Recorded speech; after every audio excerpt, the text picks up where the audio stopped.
Hello everyone, welcome back to another video. സ്ഥിരമായിട്ട് paper കപ്പിൽ ചായ കുടിക്കുന്ന ഒരു വ്യക്തിയാണോ നിങ്ങൾ? എങ്കിൽ ഈ വീഡിയോ തുടർന്ന് കാണുക.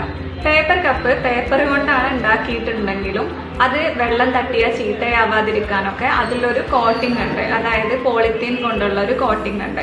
അപ്പോൾ നമ്മൾ ചൂടുള്ള പാനീയങ്ങൾ അല്ലെങ്കിൽ ചായയൊക്കെ ഇതിൽ ഒഴിക്കുന്ന സമയത്ത് ഈ കോട്ടിംഗ് ഇളകി പോരുകയും മൈക്രോ പ്ലാസ്റ്റിക്സ് നമ്മുടെ ഭക്ഷണത്തിൽ ലയിച്ചു ചേരാനും സാധ്യതയുണ്ട്.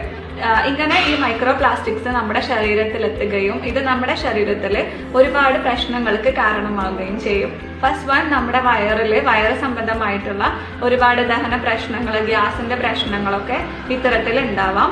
രണ്ടാമത്തെ ഒരു കാര്യം അലർജി പ്രശ്നങ്ങളാണ്. അലർജി, തുമ്മല്, ജലദോഷം പോലുള്ള കാര്യങ്ങൾ ഉണ്ടാവാനുള്ള സാധ്യതയുണ്ട്. അപ്പൊ നമ്മൾ പേപ്പർ കപ്പുകൾക്ക് പകരം സ്റ്റീലോ അല്ലെങ്കിൽ നമ്മുടെ ഗ്ലാസിന്റെ കപ്പുകളോ ഉപയോഗിക്കാം.